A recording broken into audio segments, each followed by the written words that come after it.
연말정산 정말 듣기만 해도 어려우시죠? 그래서 준비했습니다. 연말정산 진짜 쉽게 이해하기. 우리가 근무를 하면 매달 월급을 받습니다. 그런데 그 월급에서 저희가 세금을 납부하도록 되어 있는데 4대 보험과 별개로 회사에서는 간이소득세라는 걸 매달 납부하고 있어요. 이게 무엇이냐? 임시로 떼어가는 세금입니다. 우리는 매달 그걸 납부하고 있었어요. 1년간의 소득이 이 정도라고 칩시다. 그럼 매달 간이소득세를 납부하고 있었다고 했죠? 그러면 1년 동안 납부한 세금도 이 정도 되겠죠? 그런데 이게 가장 중요한 게 뭐냐? 간이소득세, 간이라는 점이 가장 중요합니다. 간이, 이 세금에 대한 정산이 제대로 이루어져야 되는 거죠. 내 소득에 합당한 세금을 완벽하게 정리하는 것, 그게 바로 연말정산입니다.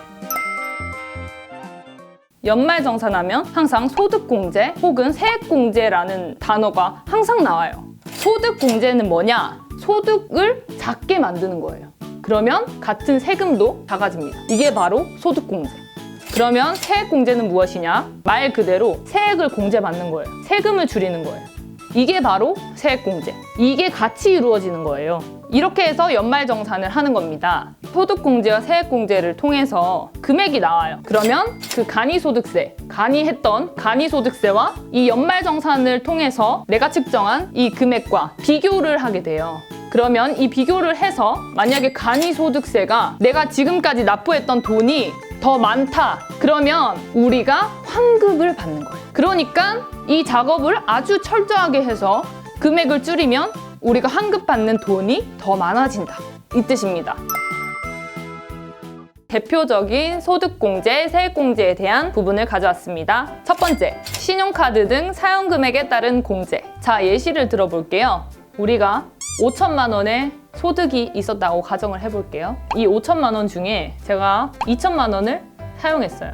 그러면 이 5천만 원 전체의 4분의 1에 해당하는 1,250만 원 빼고 750만 원.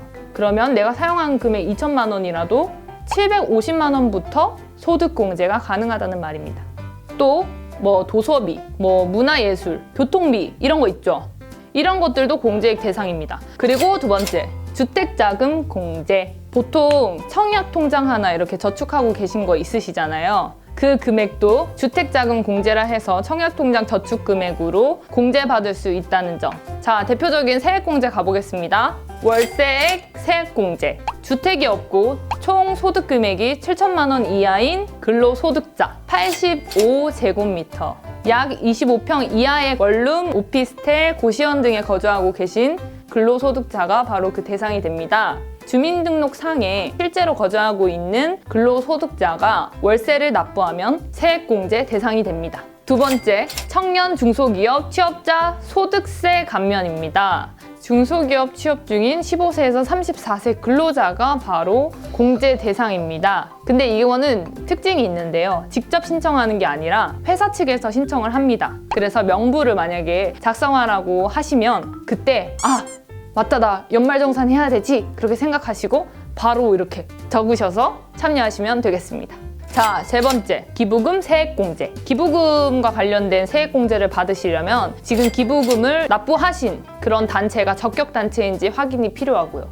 또 기부단체에서 제공하지 않는 그런 영수증은 직접 챙길 필요가 있다는 거. 그러니까 연말정산은 본인이 챙긴다는 말이 이렇게 본인이 다 하나하나 챙겨야지 나중에 절감되는 세액이 많기 때문에 그런 말이 나온 겁니다. 그런데 제가 알려드린 부분은 정말 극소수에 불과하다는 거. 홈페이지에 보시면은 어떤 부분이 소득공제되고 어떤 부분이 세액공제되는지 정말 하나하나 다 나와 있습니다. 그 연말정산 환급을 잘 받으면 13월에 월급을 받는다는 이야기가 있습니다. 우리 모두 또 13월에 월급을 받을 수 있도록 노력합시다. 그러면 지금까지 라바였습니다. 안녕!